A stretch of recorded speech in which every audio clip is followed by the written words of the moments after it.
Assalamualaikum warahmatullahi wabarakatuh.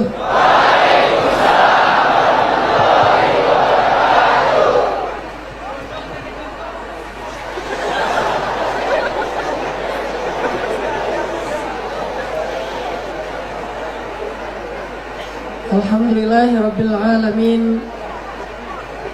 Nahmaduhu wa nastaghfiruhu wa natubu ilaih.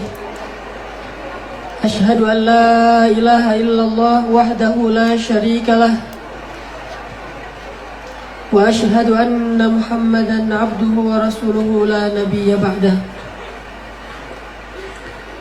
Radina billahi rabba wa bi Muhammadin nabiyya wa bil islami dina. Allahumma salli wa sallim wa barik ala sayyidina wa habibina wa maulana Muhammadin wa ala alihi wa sahbihi wa man tabi'ahu ila yaumiddin. Rabbi shrah li sadri wa yassir li amri wahlul 'uqdatan min lisani yafqahu qawli. Sehat semua teman-teman? Masih betah berpuasa? Masih betah taraweh? Masih betah sahur? Masih betah sendiri?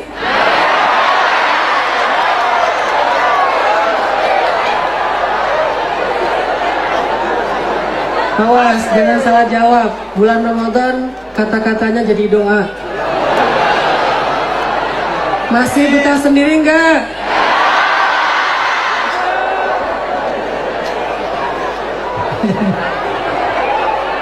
Masya Allah ya. Semoga Ramadan ini adalah Ramadan terakhir makan sahur sendiri. Amin.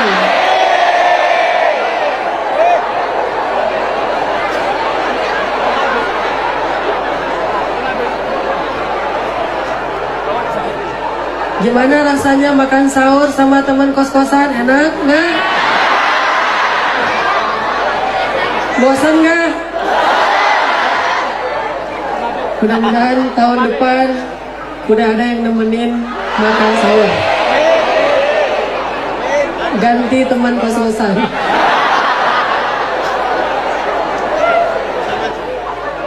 Makasih buat semua teman-teman yang udah hadir. Kalian terbaik. Di sini ada banyak anak-anak komunitas. Saya yakin di sini dari berbagai macam mazhab anak muda. Jadi kita punya banyak mazhab. Ada anak street dengan BMX-nya, dengan skateboardnya, parkournya, anak bola, anak segala macam. Walaupun beda mazhab, tapi satu status. Amin. Apa statusnya?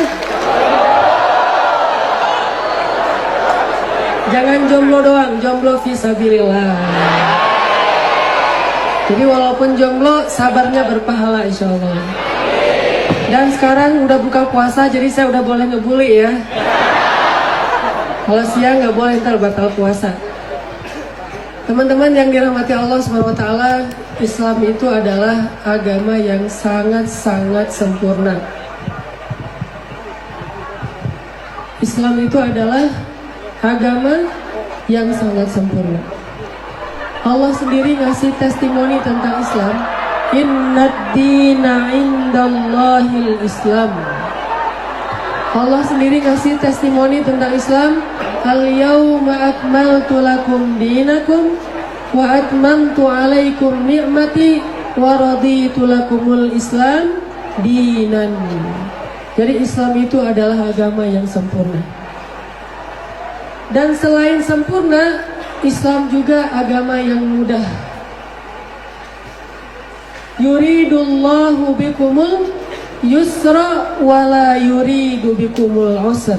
Itu adalah rumus dasarnya Islam. Yuridullahu bikumul yusra wala yuridu bikumul usra. Allah tuh pengen memudahkan kalian. Allah tuh gak pengen menyusahkan kalian. La yukallifullahu nafsan illa wus'aha. Allah tidak mau membebankan seseorang kecuali sesuai dengan kesanggupannya. Setelah Allah berfirman ittaqullaha haqqa tuqatih, maka kemudian Allah juga berfirman fattaqullaha mastata'tum.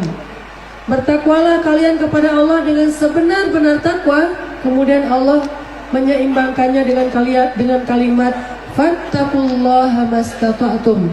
Bertakwalah kalian kepada Allah semampu kalian.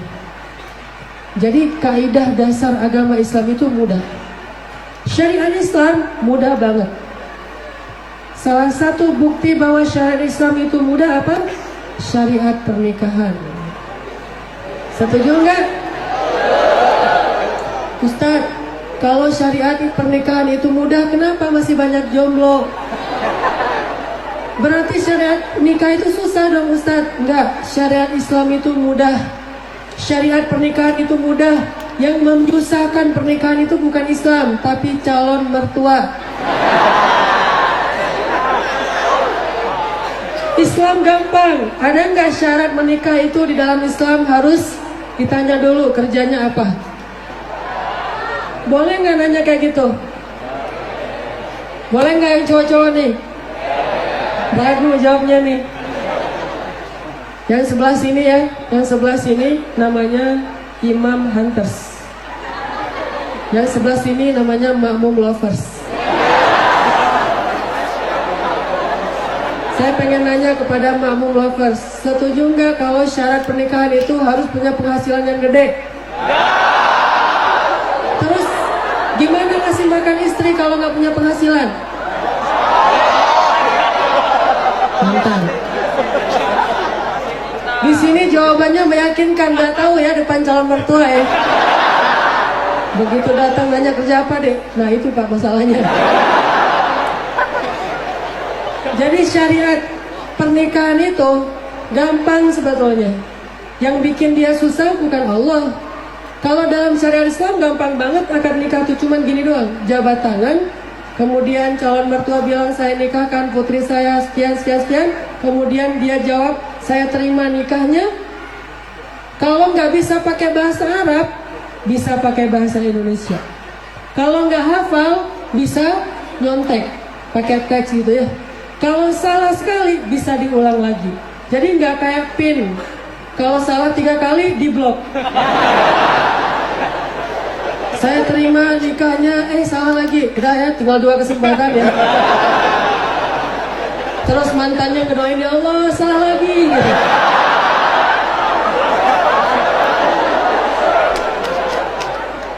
Salah 3 kali masih bisa diulang. Salah 10 kali bisa diulang, gak masalah. Yang penting dia niat pengen nikah, semuanya sepakat, tinggal akad aja tuh. Dan akad itu sederhana banget loh teman-teman. Hanya kata-kata kayak gitu doang. Yang tadi nyontek dengan tulisan mengubah status seorang laki-laki dan perempuan. Yang tadinya pandang-pandangan aja gak boleh. Yang tadinya boncengan berdua hampir gak boleh. Yang tadinya sentuhan,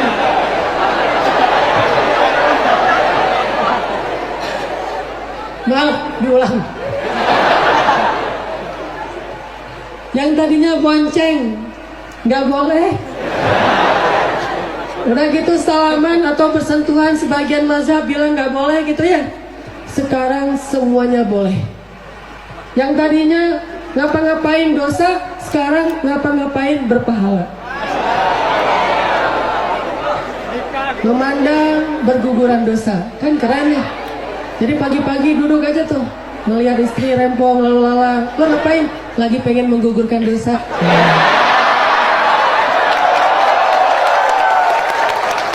Cuman ngeliat doang gitu. Pernah nggak nih, saya pengen nanya ya, pernah nggak kalian ngerasain menatap mata pasangan dalam dan lama gitu?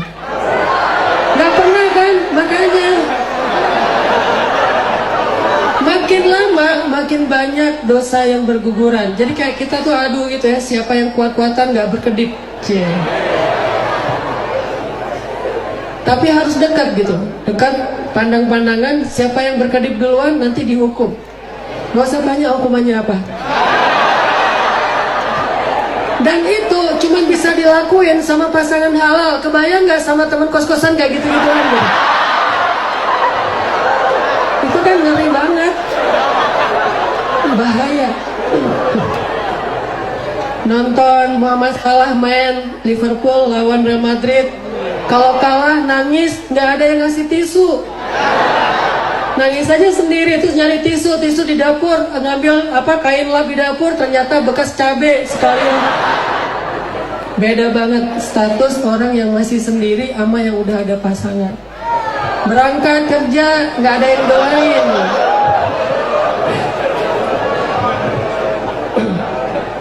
Masya Allah ya. Tadi ngomongin apa? Syariat ya, syariat. Saya nggak mau terlalu jauh, kasihan. Daripada nanti malam nggak bisa tidur terus nggak sahur.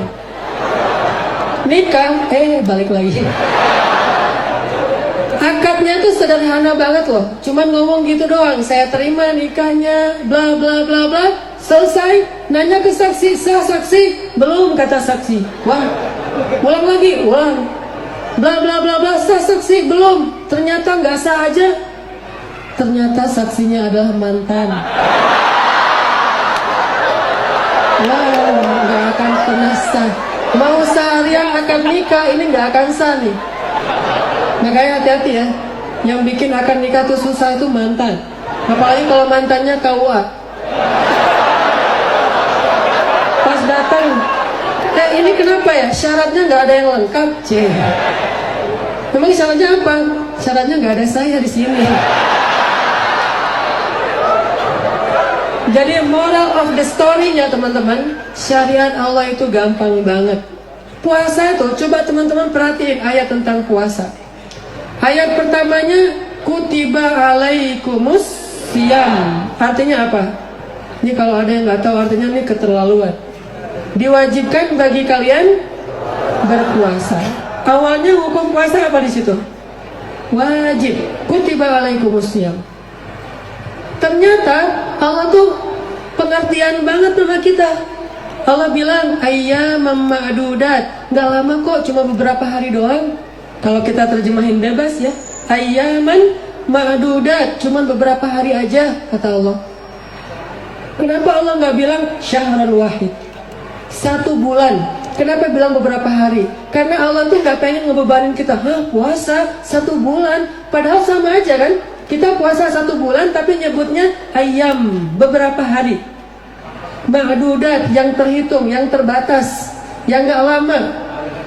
Lagian emang puasa emang harian, gak mungkin bulanan. Kebayang buka puasanya sahur tanggal 1 Ramadan, buka puasa tanggal 30, kebayang gak sih itu?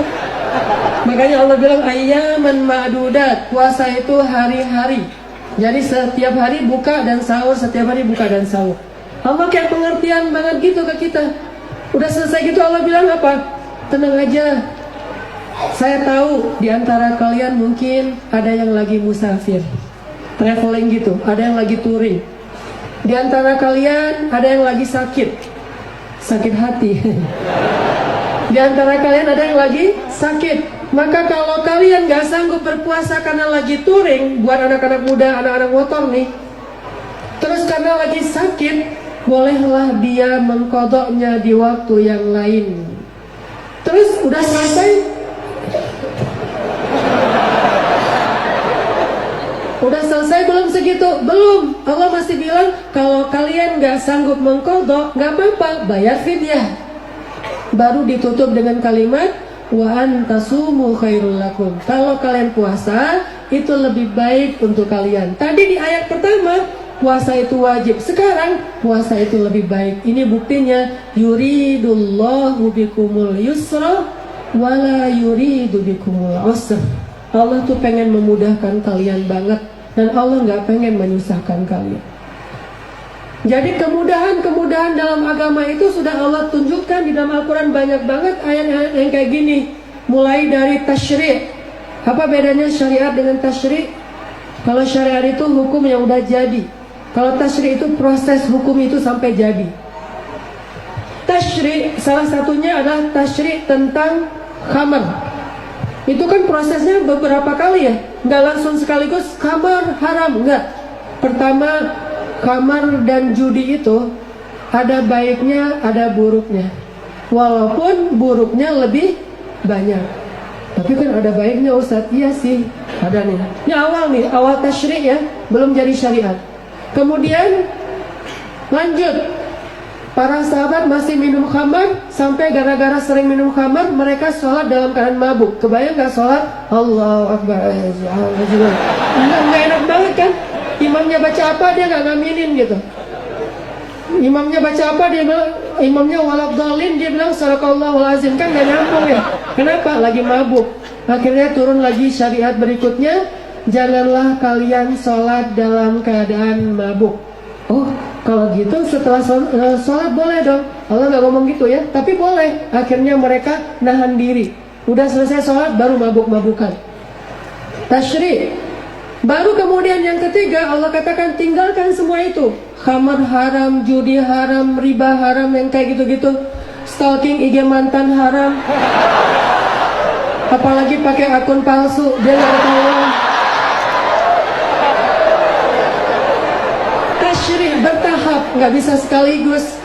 Ini artinya yuridullahu bikumul yusra wala yuridu bikumul usra. Sampai ketika Nabi mengutus seorang sahabat Muaz bin Jabal untuk berdakwah ke sebuah negeri di Yaman, apa nasihat Nabi untuk Muaz? Yassir wala tuassir. Mudahkan urusan mereka wahai Muaz, jangan kamu mempersulit urusan mereka. Lebih baik kamu mengatakan boleh 3 kali daripada mengatakan 1 tidak boleh, supaya mereka semangat dalam beramal soleh. Ini artinya kaidah Islam itu teman-teman udah keren banget. Islam itu cocok banget buat anak muda. Karena Rasul sebagai tokoh muslimnya, sebagai ikon Islamnya, sebagai teladan kita bersama nih, ternyata anak muda banget seleranya. 1, pertama Rasul itu orangnya badannya bagus, six pack gitu. Jadi perut Nabi, kata sahabat, seperti batu yang tersusun. Jadi ada 6 batu gitu kan. Kalau kita seperti batu karang 1 biji gede gitu. One pack. Jadi Nabi itu badannya juga udah bagus. Udah gitu, Nabi ternyata seorang petarung loh. Kalau beliau hidup sekarang nih, beliau bisa ngalahin si Mike siapa tuh? Nah, juara Ultimate Fight gitu lah. Nabi itu MMA banget loh. Nabi pernah lagi menggembalai ternak-ternaknya Khadijah. Ini awal-awal dakwah di Mekah ya. Lagi ngegembalain ternak Khadijah berdua sama seorang juara Ultimate Fight di TV One. Di Mekah maksudnya. Ini bukan endorsan. Juara Ultimate Fight di Mekah, namanya Abu Rukana. Orang Arab kalau ngomong Abu itu bukan orang tua. Abu itu kayak nama bekennya gitu. Jadi karena badannya bagus, gagah, sehingga disebut Rukana, artinya yang badannya itu kayak tiang-tiang gitu, rukun, sehingga dikenal dengan nama Abu Rukana, yang badannya tuh gagah banget. Lagi ngegembalain ternak-ternak Khadijah bersama Abu Rukana. Lagi duduk gitu, Nabi bilang, Abu Rukana, kita sparring yuk, katanya. Nabi itu kan nggak pernah dikenal naik di atas ring ya, sehingga nggak ada yang tahu kalau Nabi itu jago tarung. Sehingga Abu Rukana bilang, ya Muhammad, aku nggak tega nyakitin kamu. Kata Rasulullah, ya kita lihat aja nanti. Hayo, kamu teman takut? Kata Abu Rukana, bukan takut, kan Muhammad nggak pernah naik ring. Saya udah biasa nih, medali itu udah banyak banget di rumah saya. Ini bekas-bekas udah banyak banget. Jadi tatonya tuh udah banyak banget. Tato bekas cakaran, gigitan di kupingnya apa segala macam. Abu Rukana, kata Nabi Muhammad, kita coba dulu aja. Akhirnya Abu Rukana mengatakan, hadiahnya apa? Masa kita gitu-gitu aja nggak seru gitu ya, nggak ada yang dapat kebaikan atau hadiah gitu. Kata Nabi Muhammad, siapa yang kalah menyerahkan 1 dombanya kepada yang menang. Dan ini bukan judi. Kalau judi tidak ada sesuatu yang dilakukan, jadi kayak taruhan. Kalau ini bukan taruhan, hadiah. Siapa yang kalah ngasih dombanya kepada yang menang. Kata Abu Rukana, ayo kalau gitu. Dia pede banget kan, bakalan dapat domba. Tarung nih, begitu tarung, Abu Rukana dipegang sama Nabi, dibanting, dikunci sama Nabi, gulat.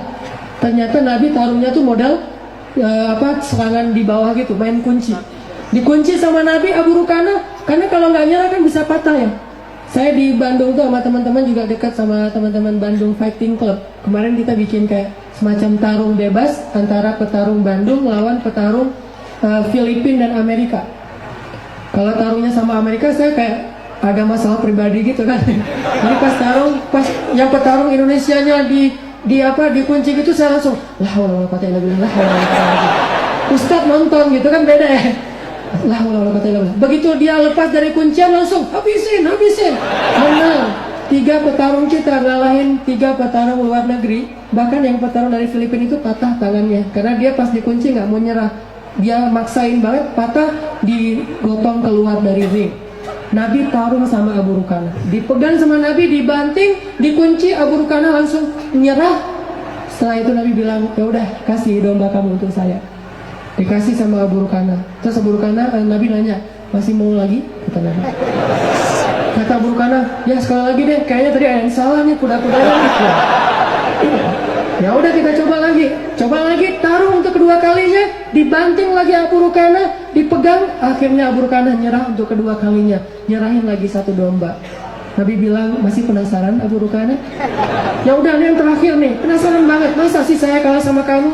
Sementara Abu Rukana itu juara, bertahan, selalu menang. Nabi Muhammad gak pernah ada track recordnya.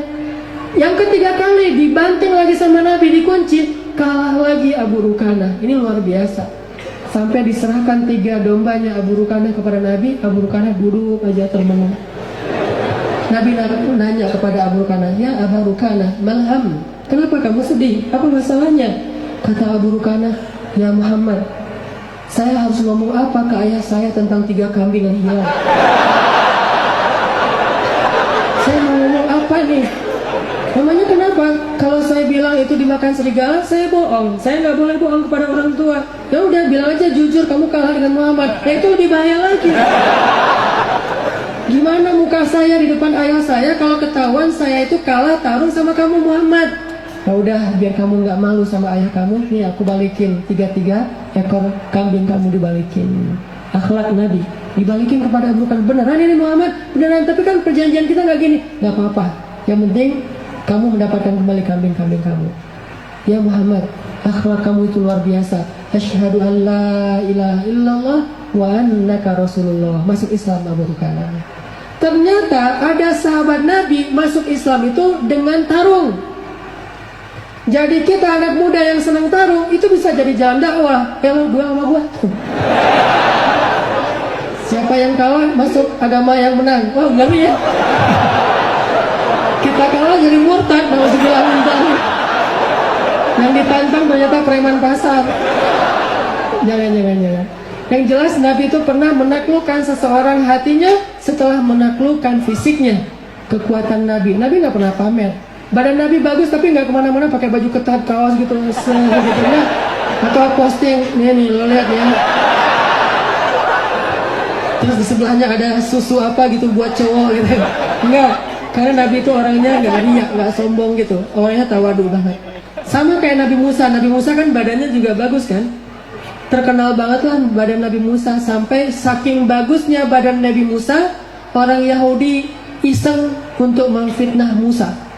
Musa itu badannya bagus, tapi pakai bajunya rapi banget. Semuanya ketutup, nggak kayak saya gini. Semuanya ketutup. Kalau saya pakai kayak gini biar kelihatan lampu. Kalau saya itu nggak terlalu hitam. Jangan tutup sempurna. Akhirnya orang Yahudi posting di Instagram mereka gitu. Mereka posting pakai hashtag Musa Kudisan.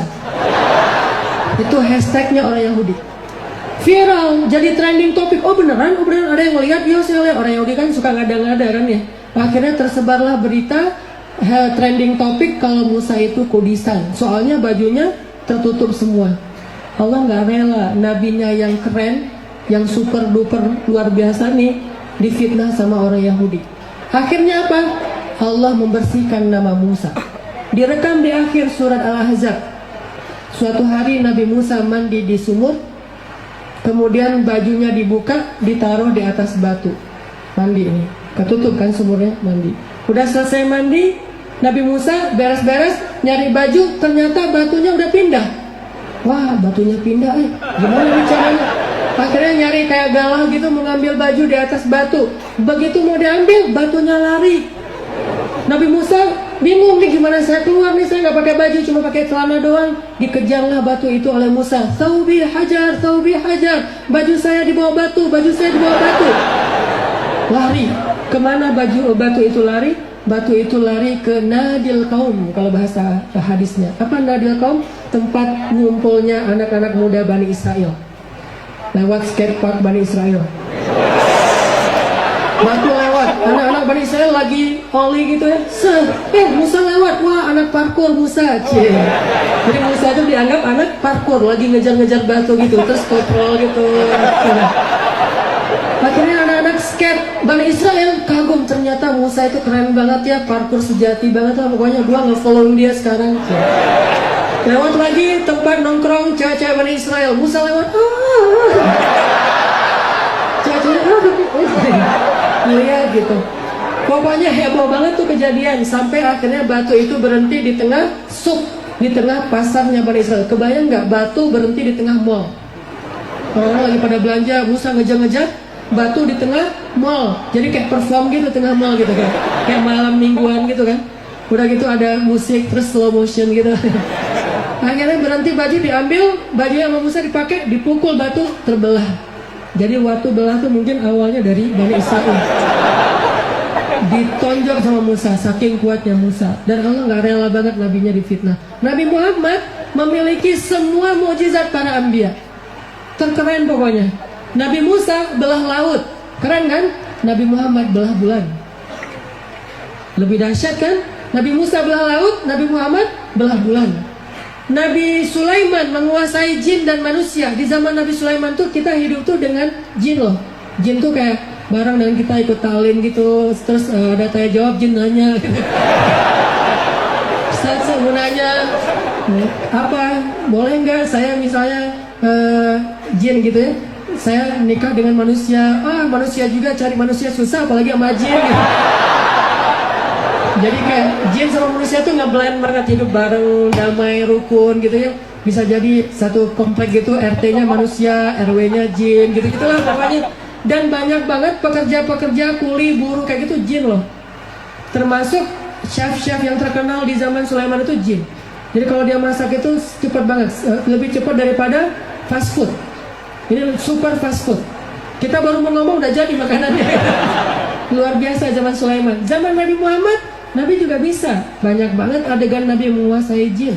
Salah satunya Nabi lagi sholat tahajud, tiba-tiba ada kayak jin newbie gitu, anak baru gitu ya.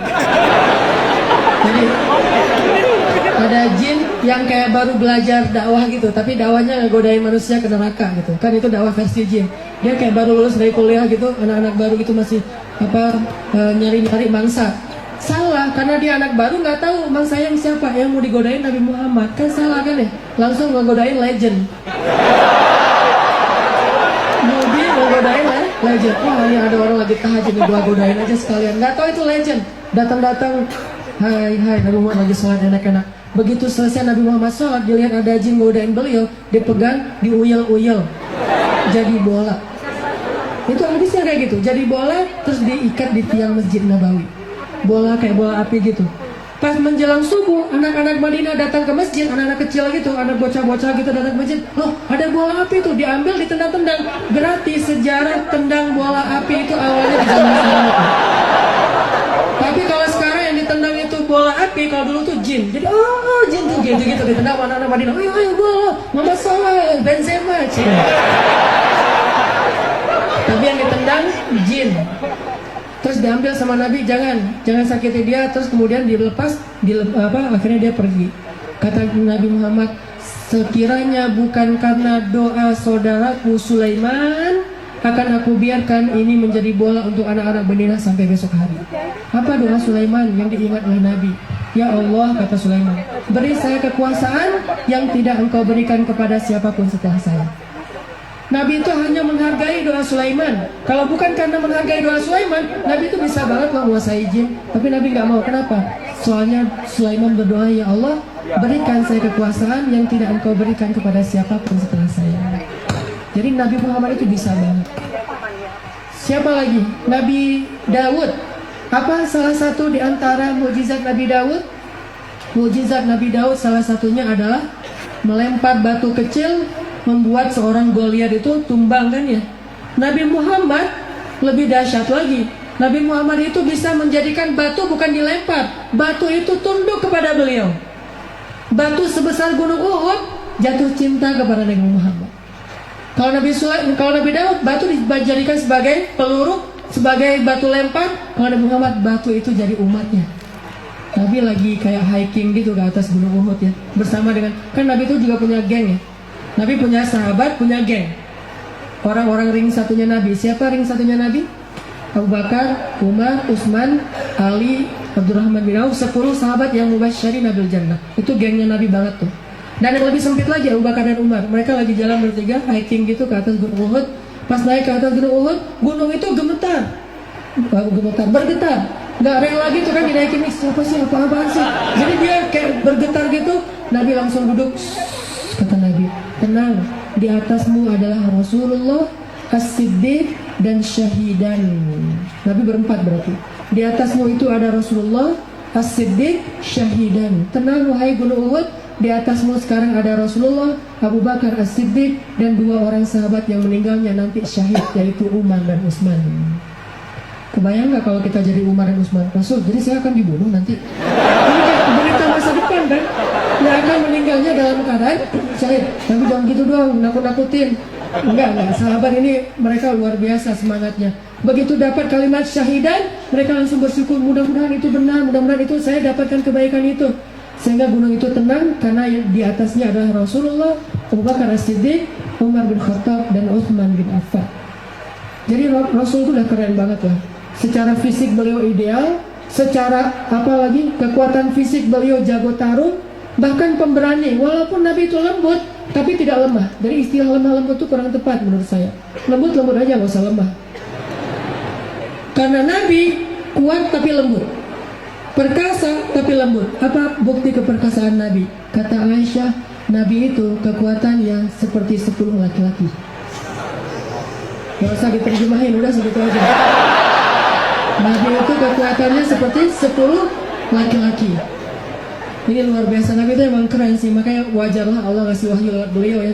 Kalau ngasih wahyu lewat kita kan nggak sampai tuh setengah sampai beribu-ribu tahun umat Islam berkembang. Kayaknya 1-2 orang juga udah ilfil sama kita. Baru berdakwah sekali udah unfollow. Baru berdakwah dikit udah left group. Itu kan dakwah kita ya. Banyak yang bikin orang ilfil karena mungkin terlalu galak, karena mungkin gak sabaran. Kayak saya dulu awal-awal dapat hidayah, semuanya saya anggap neraka. Kan kakak saya TNI, adik saya GAM. Jadi di rumah mereka ketawa-ketawa, di luar perang-perangan. Pas saya baru dapat hidayah, dakwah, saya pulang ke rumah, neraka ini juga neraka, itu juga neraka, semua neraka, saya doain surga. Ini karena awal-awal puber dakwah namanya. Nabi itu nggak kayak gitu. Nabi itu tenang banget. Dan Nabi, walaupun beliau orang yang lembut, tapi beliau seorang yang kuat dan pemberani. Apa bukti Nabi pemberani? Ketika Nabi sedang duduk istirahat di bawah sebuah pohon, tiba-tiba datang seorang laki-laki menghunuskan pedangnya di leher Nabi, dan itu kalau ditarik dikit aja itu langsung kegorok loh Nabi. Ditaruh di sini. Ya Muhammad, kata dia, sekarang kalau saya akan ngebunuh kamu, kamu jauh dari sahabat-sahabatmu, gak ada yang nolongin, siapa yang akan nolong kamu sekarang? Nabi dengan tenang menjawab Allah. Langsung bergetar tuh orang, pedangnya jatuh. Kebayang gak? Bisa nggak kita kayak Nabi? Begitu ditanya sama calon mertua, kamu ngasih makan apa untuk anak saya? Allah. Ya saya terima gitu. Nggak bisa, calon mertuanya nggak bisa ditaklukin, apalagi musuh gitu. Nabi itu Allah, langsung jatuh pedangnya. Udah gitu diambil balik sama Nabi, dihunuskan ke arah musuhnya. Nabi tanya, kalau saya yang akan membunuh kamu, siapa yang bisa nolong kamu? Dia bilang, hanya engkau wahai Muhammad.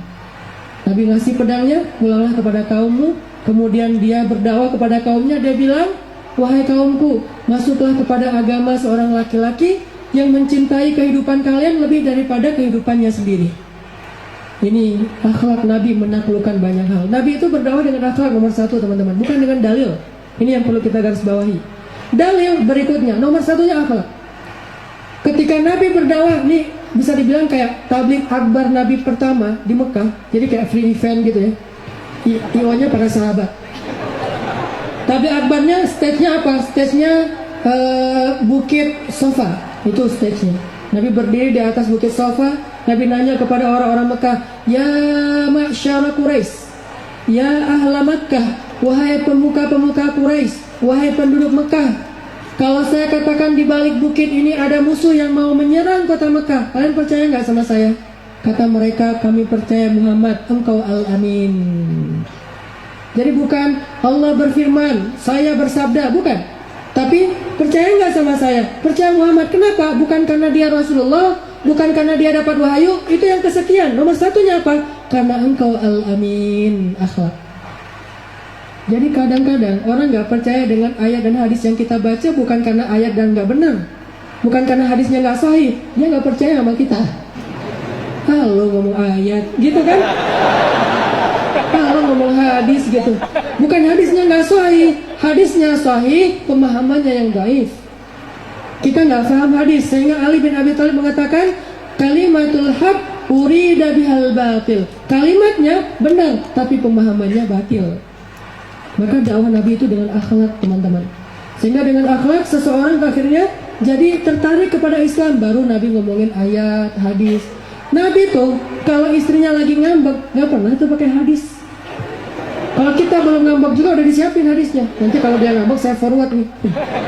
Hadis, seandainya saya boleh menyuruh manusia sujud kepada manusia, saya suruh seorang perempuan sujud kepada suaminya. 5, dengerin 5. Hadis lagi, kalau seandainya perempuan menjilat nanah dan darah di sekujur tubuh suaminya yang terluka, itu tidak akan bisa membayar satu saja di antara kebaikan suami kepada dia. Tuh mah, benar kan? Si istrinya juga nyiapin hadis. Pak, ntar dulu Pak, ini juga ada di hadisnya. Kata istrinya, Pak, Rasulullah bersabda, ketika seorang sahabat bertanya kepada Rasul, ya Rasulullah, seorang suami harusnya bersabar terhadap istrinya dalam sehari berapa kali ya Rasul? Kata Nabi, 70 marrah, 70 kali. Beneran itu hadis mah? Beneran. Bahkan susah kalau udah kayak gini. Pak, 70 kali loh Pak, Mama udah berapa kali? Baru juga 3 kali kan? Masih ada berapa 60-an sekali lagi kan? Jadi 70 kali dibikin sebel sama istri itu belum boleh marah loh suami. Sampai 69 siap-siap. Istrinya juga udah sadar, oh udah 69, udah cukup hari ini. Besok mulai lagi dari awal. Jadi teman-teman, gak bisa kita hanya pakai dalil. Nabi itu kan pemilik hadis kan deh. Kalau Nabi mau begitu istrinya ngambek, Ma, aku bersabda, kan gitu kan? Kalau kita nggak pemilik hadis masih Rasulullah bersabda, itu juga riwayatnya bingung siapa, Bukhari apa Muslim ya? Kalau Nabi itu nggak pakai Bukhari Muslim, orang saya sendiri yang ngomong, aku bersabda, wahai mama, wahai mama. Jadi langsung Rasul sendiri. Kenapa Nabi pemilik hadis kok nggak pakai hadis? Karena beliau bijak, nggak mau menjudge istrinya dengan hadis. Beliau menyelesaikan masalah rumah tangganya dengan akhlak dulu, baru nanti pakai hadis. Kalau udah normal, baru ngomong pakai hadis. Kan pernah tuh Nabi sama Aisyah lagi bikin acara kayak barbekyuan gitu di rumahnya Aisyah. Aisyah masak rempong seharian, wah ini daging ini segala macam steak apa sate gitu. Udah malam, udah siap-siap ngundang sahabat makan di rumah Aisyah. Tiba-tiba ada seorang istri Nabi yang terkenal pintar masak. Dia punya brand gitu, Ummu Salamah Cake. Jago masak banget kan Ummu Salamah. Nggak ada masakan Ummu Salamah yang nggak enak tuh. Jadi istri Nabi yang terkenal jago masak tuh Ummu Salamah. Ngirim masakan ke Aisyah. Kalau yang ngirimnya Saudah masih mending ya, beda tipis lah 11-12 sama masakan Aisyah. Kalau Ummu Salamah datang makanan Ummu Salamah, makanan Aisyah bakalan nggak ada yang nyentuh tuh. Begitu Ummu Salamah ngirim makanan ke rumah Aisyah, Aisyah nanya, ini dari siapa? Dari Ummu Salamah, sini bawa. Gosennya tuh agak-agak gimana gitu, kreatif. Dipegang sama Aisyah, dilempar sampai pecah piringnya. Di depan siapa? Di depan Nabi. Di depan sahabat. Sahabat langsung kaget gitu, pura-pura jangan di instastory loh ya. Diam semua. Kan kita kayak otomatis gitu kan, ada kejadian langsung lagi ditilang, Pak ini saya instastory loh Pak.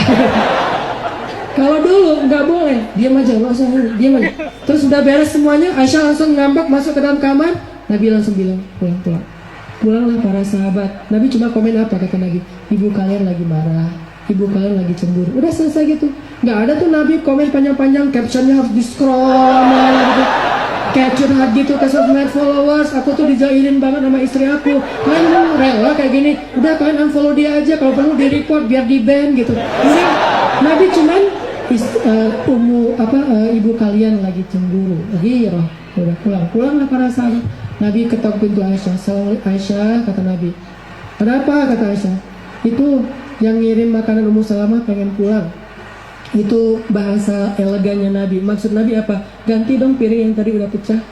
Tapi Nabi gak bilang, Aisyah ganti tuh piringnya, kamu pecahin sih, sekarang aku harus ngeluarin budget beli piring baru nih. Enggak, Aisyah itu pembantu Ummu Salamah mau pulang. Aisyah juga anaknya pinter kan, langsung ngerti. Ya keluar ngambil piring baru. Nih minta maaf ke Ummu Salamah. Nah masuk lagi aja. Beres urusannya, beres. Ngeluarin hadis nggak? Sama sekali nggak ngeluarin hadis. Seandainya Nabi mau, ya Aisyah, sesungguhnya orang-orang mubazir kayak gini nih, saudaranya satu, bisa ngeluarin ayat, ngeluarin hadis, banyak. Kenapa Nabi nggak pakai ayat dan hadis? Karena bukan itu duluan yang nomor satu. Ini nih, teladan kita banget sebagai anak muda. Kadang kita pengen ngedawahin teman kita buat hijrah, jangan ayat dan hadis dulu yang dikeluarin, akhlak dulu. Bikin dia trust sama kita, bikin dia respect sama kita. Kalau dia udah trust dan respect, kita bisa ngeluarin 1000 hadis dan semuanya akan diambil sama dia. Tapi kalau dia nggak trust, nggak respect, belum juga ngeluarin hadis, lo nggak usah ngomong deh, ceramah nggak usah di sini, di masjid aja. Udah di dasar lo misalnya makin hijrah, makin apa, ada bau surga ya, ada nabi palsu ya, apa segala macam istilahnya ya. Kenapa? Karena dia belum respect sama kita. Akhlak. Nabi itu kalau menyelesaikan masalah dengan sahabatnya pakai akhlak, nggak pakai ayat dan hadis dulu. Ayat dan hadis itu dalam kondisi yang normal atau kondisi-kondisi yang sangat tertentu. Nabi dengan akhlak. Ada perbedaan pendapat. Ada sahabat namanya Bakroh. Sholat dia datang ke masjid masbuk. Begitu dia masuk ke pintu masjid, Nabi udah ruku. Dia kayak nggak rela gitu kan ketinggalan Nabi. Dia kan pengen rakaat pertama bareng Nabi. Karena nggak rela, dia takbir di pintu masjid. Allahu Akbar ruku, terus jalan sambil ruku ke arah shaf. Ini sholat lucu banget nih. Dia jalan ke arah shaf, begitu selesai sholat dia lapor ke Nabi. Ya Nabi, saya tadi sholatnya seru loh. Seru gimana? Tadi tuh saya ruku terus jalan sambil ruku. Nabi marah, dasar kamu ahlu bid'ah, ahlu neraka. Enggak. Padahal kan Nabi yang berhak mengatakan orang bid'ah kan? Karena Nabi nggak pernah ngajarin gitu kan? Berarti apa yang tidak diajarkan Nabi bid'ah, semua bid'ah itu neraka. Nabi nggak ngomong gitu. Nabi cuma senyum, terus Nabi bilang besok-besok jangan diulang lagi ya. Gitu doang ngomongnya. Gara-gara kata-kata ini, akhirnya para ulama berbeda mazhab. Sebagian bilang itu nggak sah, sebagian lagi mengatakan itu sah tapi nggak boleh diulangi lagi. Allahu alam. Yang jelas saya cuma pengen ngambil angle akhlaknya, bukan angle fikihnya. Ternyata melihat sahabat yang lucu-lucu kayak gini, yang aneh-aneh, Nabi cuma senyum doang. Nabi pernah diundang makan gitu ya.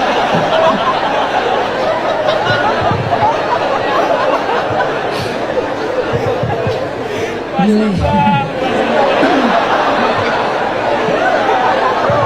Jadi ada efeknya gitu ya.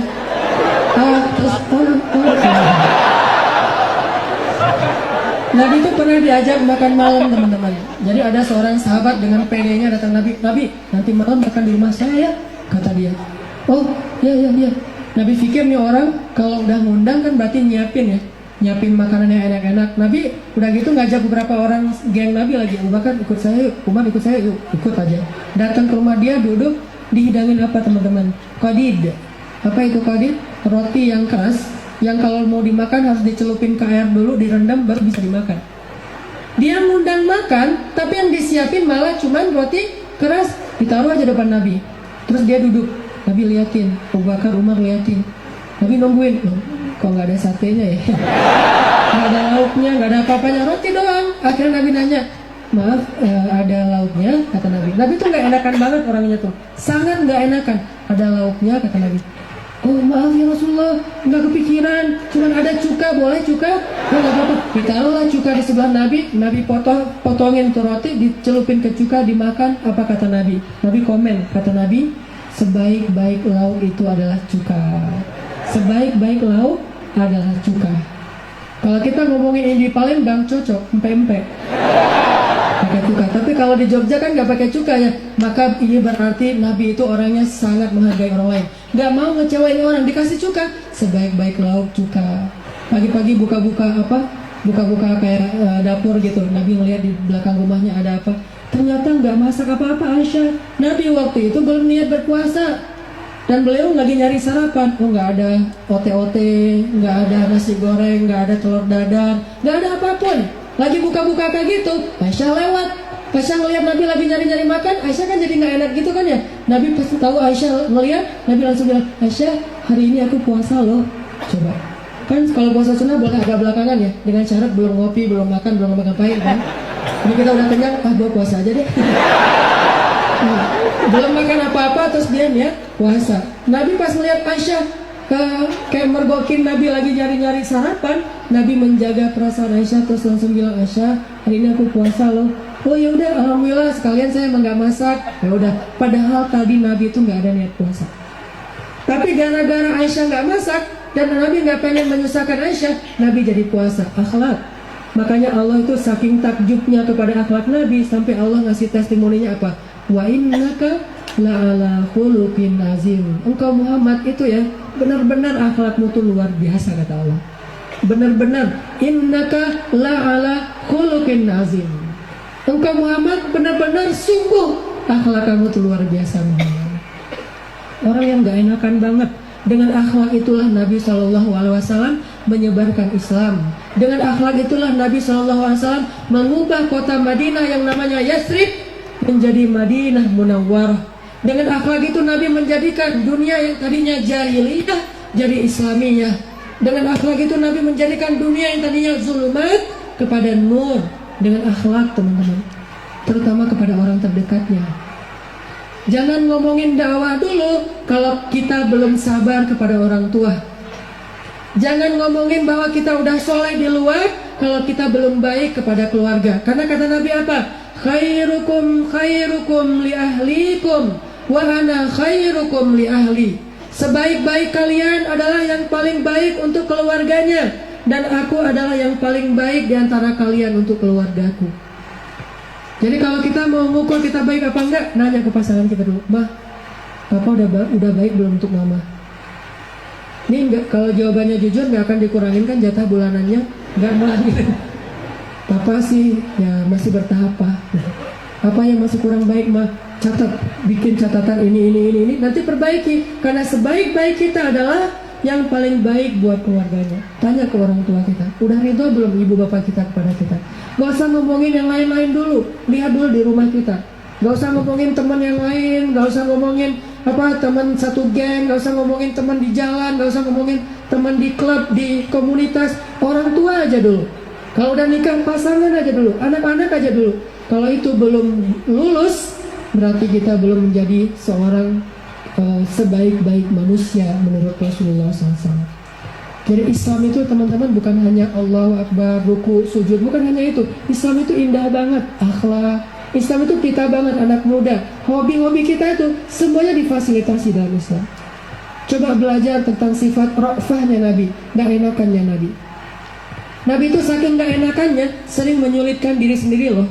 Kayak Nabi pernah didatengin tamu ke rumah beliau, sahabat-sahabat. Kan sahabat itu senang banget curhat sama Nabi ya. Mereka datang ke rumah Nabi, duduk sama Nabi lama-lama, dihidangin makan sama Nabi, mereka makan.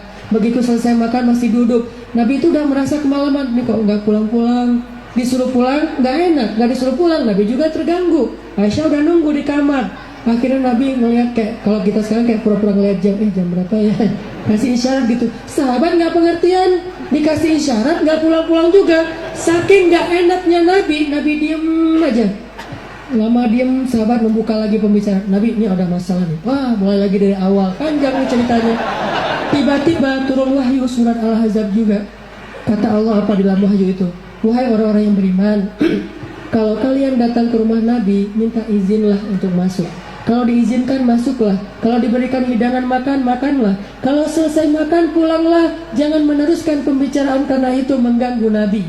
Sampai turun ayat kayak gitu. Karena ayatnya udah turun, maka tugas Nabi adalah membacakan. Gak boleh Nabi menyembunyikan satu ayat pun dari umatnya. Nabi bilang, ini udah turun ayat. Oh Masya Allah, Alhamdulillah. Gara-gara kita lama di rumah Nabi, jadi dapat ayat gitu. Sahabat gak sadar, dikira ini ayat apa apa gitu. Wah, Masya Allah, Nabi bacain. Bismillah, kita dengerin. Dibacakanlah sama Nabi. Kalau kalian udah selesai makan, pulanglah. Jangan lama-lama ngobrolnya. Oh, astagfirullahaladzim, assalamualaikum. Langsung pada pulang. Coba, sampai Allah ngebelain Nabi karena Nabi itu orang yang gak enakan banget. Apakah kita kayak gitu sama teman kita? Kita sama-sama gak enak ngecengin seorang cewek, sama-sama di kos-kosan, pas kita lagi di komputernya, loh kok wallpapernya dia juga, gue sama nih di laptopnya, oh berarti sama-sama seneng nih, ya udah lu aja duluan, gue nggak ada perasaan apa-apa sih ke dia. Ya udah, mau gue bantu, pernah ngebantu teman kita untuk menikah dengan seseorang yang kita punya perasaan ke dia? Nabi itu pernah loh. Nabi punya perasaan kepada Zainab, Zainab punya perasaan kepada Nabi. Tapi Allah nyuruh, wahai Muhammad, lamar Zainab untuk Zaid. Kebayang gak perasaan Nabi kayak gimana? Ya Allah, buat siapa? Buat Zaid. Hah? Zaid. Itu kan kalau kita ya. Itu kalau kita, kalau Nabi enggak. Wahai Muhammad, lamar Zainab buat Zaid. Datanglah Rasulullah, Zainab, aku pengen ngelamar kamu. Zainab udah kayak kegeeran gitu. Buat Zaid. Bentar. Kayaknya tadi ada yang salah deh. Buat siapa ya Rasul? Zaid. Zaid yang mana? Zaid yang selebgram itu bukan, yang followersnya cuma 3. Zaid bin Harisah yang gak terkenal banget, mantan budak anak angkatnya Nabi. Aku pengen melamar kamu buat Zaid, wahai Zainab. Apa jawaban Zainab? Aku gak cinta sama Zaid ya Rasul. Turun lagi ayat Al-Ahzab lagi tuh. Malam ini banyak Al-Ahzabnya nih. Turun lagi ayat surat Al-Ahzab. Wa ma kana lil mu'minin wala mu'minatin idza qadallahu wa rasuluhu amran ayyakuna lahumul khiyaratu min amrihim. Gak pantas seorang mukmin laki-laki dan perempuan punya pilihan ketika Allah sudah menurunkan satu perintah, mereka punya pilihan untuk taat atau tidak. Harusnya mereka katakan sami'na wa ata'na. Kalau Allah katakan ya ayyuhalladzina amanu labbaika ya rabbi, aku penuhi panggilanmu ya Allah, ada apa? Kutiba alaikumus siyam sami'na wa ata'na. Ya ayyuhalladzina amanu labbaika ya rabbi, ada apa ya Allah? La ta'kulur riba sami'na wa ata'na. Apapun perintah Allah. Lalu ketika Nabi membacakan ayat ini kepada Zainab, Zainab mengatakan kalau ini perintah Allah, sami'na wa ta'na. Menikah Zainab dengan Zaid. Kebayang gak pas akad nikahnya tuh, Zainab itu perasaannya ke Nabi, tapi nikahnya dengan Zaid. Nabi perasaannya ke Zainab, tapi harus menikahkan Zainab dengan Zaid. Nah, ini bukan segitiga lagi nih, agak-agak kerucut nih. Rumit. Akhirnya pas akad nikah, kalau zaman sekarang kayak gitu, pasti pas akad nikah si Zainabnya teh nggak akan ngelihat ke arah Zaid, ngelihatnya ke arah Nabi. Nabi nggak biarin saya nikah sama dia, tega, gitu kan? Ini berat banget perasaan Nabi. Kenapa? Karena Allah Subhanahu Wa Taala memerintahkan demikian. Inilah akhlak luar biasa. Nabi mau menikahkan seseorang yang beliau punya perasaan kepada dia karena ini perintah Allah. Buat mereka cinta itu bukan yang teratas, yang paling tinggi itu iman dan taat kepada Allah. Cinta ngikutin, bukan iman dan taat ngikutin cinta. Ini bahaya. Bisa menukar agama dan keyakinan gara-gara ngikutin perasaan. Tapi kalau perasaan ngikutin iman, maka iman dulu yang dibela. Perasaannya itu harus ngalah demi iman. Menikahlah Zainab dengan Zaid. Setahun kemudian cerai. Udah selesai cerai, Nabi disuruh, wahai Muhammad, sekarang lamar Zainab untuk menjadi istrimu. Assalamualaikum Zainab. Waalaikumsalam. Zainab, gimana keadaannya? Sehat? Saya pengen melamar kamu Zainab. Buat siapa ya Rasul? Agak curiga gitu kan, siapa lagi nih? Kata lagi, buat saya wahai Zainab. Oh, biasa aja gitu ya. Padahal di belakang, cewek lah ya, jaim-jaiman gitu. Oh, Rasul. Kan nikahlah Zainab dengan Rasulullah. Kalau Zainab nggak taat kepada Allah untuk menikahi Zaid, mungkin selamanya Zainab tidak akan pernah menjadi istri Nabi Muhammad.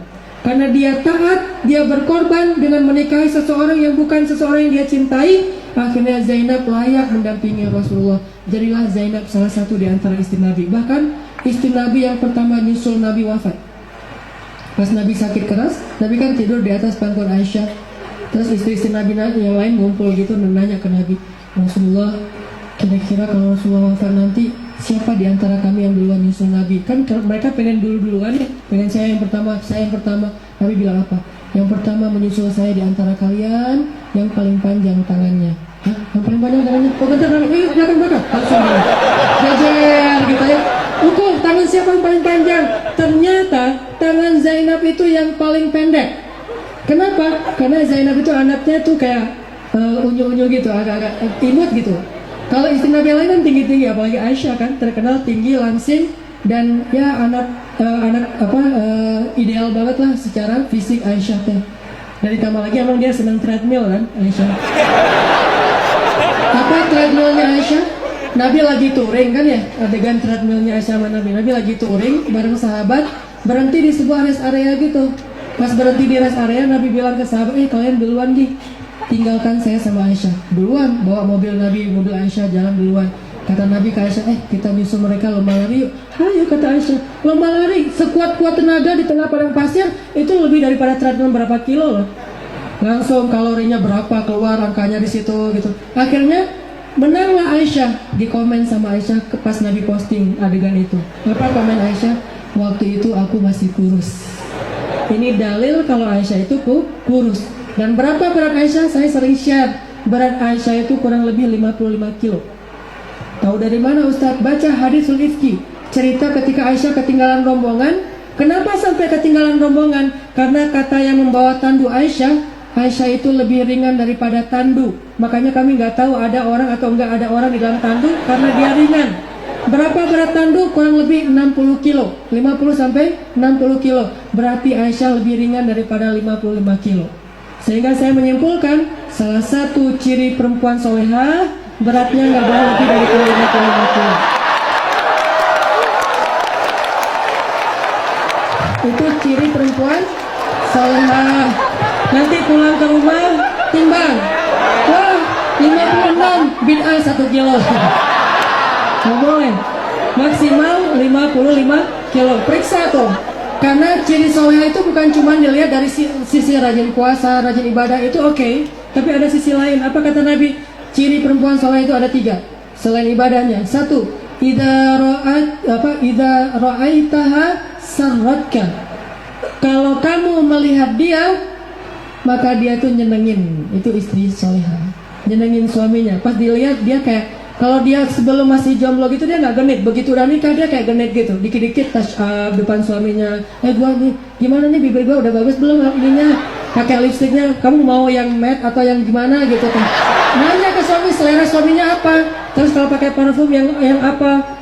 Kalau bisa, kalau perlu suaminya dari jarak sekilo mau pulang ke rumah dia udah nunggu di depan pintu, lipstiknya kelihatan jarak sekilo satu. Itu glossy banget kan ya? Ini istri solehah, kalau kamu lihat nyenengin. Itu istri solehah, nyenengin banget pokoknya. Aisyah tuh sangat nyenengin. Makanya Aisyah tuh anaknya tinggi, langsing, beratnya 55 kilo. Tahu dari mana Aisyah tinggi? Aisyah kan pernah nonton bareng Nabi.